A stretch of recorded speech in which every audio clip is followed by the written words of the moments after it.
अस्सलाम वालेकुम शिकारी दोस्तों, कैसे हैं आप लोग? अच्छे हैं, खैरियत से हैं। उम्मीद करता हूँ आप सब लोग अच्छे होंगे। आज मैंने आप लोगों से एक बात शेयर करनी है। तकरीबन हर कैटेगरी के शिकारियों से, जो गन के साथ शिकार करते हैं, कुत्तों के साथ शिकार करते हैं, जाली के साथ शिकार करते हैं, या फिर किसी अकाब के ज़रिए करते हैं।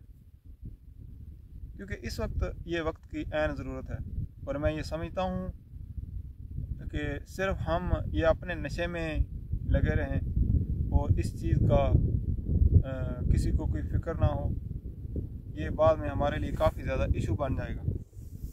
इशू ये है कि खरगोश की जो कम होती नस्ल है, और मैं ये समझता हूँ कि इसकी जो सबसे बड़ी वजह है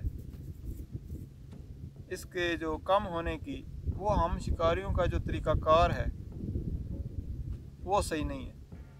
क्योंकि आज से चंद साल पहले जब शिकार खेला जाता था, रवायती तरीके के साथ ज़्यादातर शिकार अब भी खेला जा रहा है, लेकिन इसमें कुछ तरीक़ाकार चेंज होने की वजह से जो है उसकी नस्ल को काफ़ी ज़्यादा ख़तरा है, और ज़्यादातर इसमें नुकसान जो है वो गन के साथ हो रहा है। जो लोग गन के साथ इसका शिकार कर रहे हैं, क्योंकि गन के साथ इसके बच जाने के बहुत कम चांस हैं, और जो आदमी गन के साथ शिकार खेलने के लिए निकलता है वो तो एक रात में दर्जनों के हिसाब से खरगोश मारता है। दूसरे नंबर पे जाली वाले आ जाते हैं, जो पकड़कर खरगोश को कुत्तों के आगे छोड़ते हैं या फिर पकड़कर किसी को बेच देते हैं। दूसरी बड़ी वजह यह है उसके कम होने की, क्योंकि ज़्यादातर अब कई जगहों पे खरगोश बिल्कुल नहीं मिलता। उसकी वजह यह है कि जाली वाले पकड़ के ले जाते हैं। अगर रवायती तरीके के साथ शिकार खेला जाए, जैसे खरगोश को जंगल से उठाकर उसके पीछे कुत्ते छोड़े जाते हैं, तो उसमें से तकरीबन अगर आपको 10 दाने मिले हैं तो उसमें तकरीबन 7 दाने जो है वो भाग जाते थे, 2 दाने जो है वो मारे जाते थे। लेकिन जब जाली के साथ पकड़कर उसको किसी भी बड़े से बड़े ग्राउंड में भी छोड़ा जाए तो उसकी मौत जो है वो लाजम होती है, और 100 में से तकरीबन 70% चांस उसके मर जाने के होते हैं, 30% चांस होते हैं वो बच जाए। तो हम शिकारी लोगों ने जो तरीक़ाकार अख्तियार किया हुआ है ये बदलने की ज़रूरत है। अगर हमने यही तरीक़ाकार अख्तियार किए रखा तो अनकरीब वो दिन आएगा कि जब हम अपनी शिकारगाहों से वापस लौटेंगे, हमें वहाँ पे कोई चीज़ नहीं मिलेगी शिकार खेलने की। और जो तरीक़ाकार हम लोगों ने इख्तियार किया हुआ है, अगर इसी तरह से चलता रहा तो बहुत जल्द इसकी नस्ल जो है वो नापैद हो जाएगी। हमें इस चीज़ की ज़रूरत है कि अपने शिकार का जो तरीक़ाकार है उसको उसी पुराने अंदाज में रखें जिस तरह पहले शिकार किया जाता था। उसका फ़ायदा हमें ये होगा कि हमारी शिकार गाहों से खरगोश ख़त्म नहीं होंगे। ज़्यादातर इस वक्त जितने जंगली जानवर हैं उनमें सबसे ज़्यादा जानवरों में अगर किसी जानवर का शिकार किया जाता है तो खरगोश है। खरगोश के सिर्फ हम ही दुश्मन नहीं हैं कि सिर्फ हम जो इंसान शिकार कर रहे हैं। खरगोश को अकाब उसको पकड़ता है, जंगली बिल्लियाँ बिल्ले उसको पकड़ते हैं, लूमड़ी और गीदड़ उसको पकड़ता है। उसके कई दुश्मन हैं, तो उसकी नापैद होती नस्ल को हम सब शिकारियों ने मिल के बचाना है।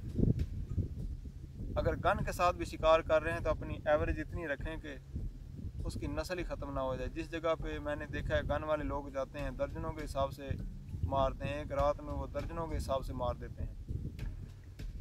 पहले वो लोग शिकार करते थे जिनके पास कभी किसी के साथ कोई शॉट गन होती थी, लाइसेंस वाला बंदा कोई शिकार करता था।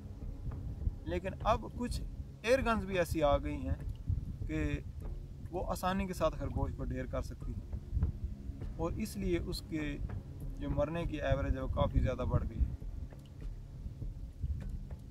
इस वक्त हम सब शिकारी लोगों को चाहिए कि इसकी नापैद होती नस्ल को बचाएं। मैं खुद शिकार खेलता हूँ, मैं खुद एक शिकारी हूँ, लेकिन मुझे अब इसकी फ़िक्र है। हम कुत्तों के साथ इसका शिकार खेलते हैं और हमारी कोशिश ये होती है कि खरगोश बच जाए। जब कभी किसी शिकार में खरगोश बच जाता है, हमारे कुत्ते उसके पीछे भागते हैं اور تھوڑی دیر بھاگنے کے بعد اگر خرگوش بچ جائے تو یقین کریں ہمیں خوشی محسوس ہوتی ہے کہ ہمارا جانوروں کا پتہ چل گیا ہے کہ یہ کون سا جانور کیسی کارکردگی دکھا رہا ہے، اور خرگوش بھی بچ گیا ہے۔ اس کا فائدہ ہمیں یہ ہوگا کہ اگر ہم دوبارہ ایک ہفتے بعد یا ایک مہینے بعد یہاں کا چکر لگائیں گے تو ہمیں دوبارہ وہ خرگوش ملے گا شکار کھیلنے کے لیے، لیکن جب ہم اس کو ختم کر کے جائیں گے تو پھر ہم اپنی شکار گاہوں سے خالی واپس لوٹا کریں گے۔ اور ایک اور چیز میں نے نوٹ کی ہے کہ کچھ لوگ ہیں جو خرگوش کے پیچھے 3 جانور 4 5 میں نے 6 جانور بھی خرگوش کے پیچھے دیکھے ہیں، شاید آپ لوگوں نے بھی دیکھے ہوں گے۔ جب ان سے یہ کہا جاتا ہے کہ تم نے کیوں چھوڑا یہ جانور اس کے پیچھے، تو وہ کہتے ہیں کہ ہم سے زبردستی چھوٹ گیا، یا پھر ہمارے جانور نے پٹا اتروا دیا ہے اس لیے چھوٹ گیا ہے، غلطی ہو گئی ہم سے۔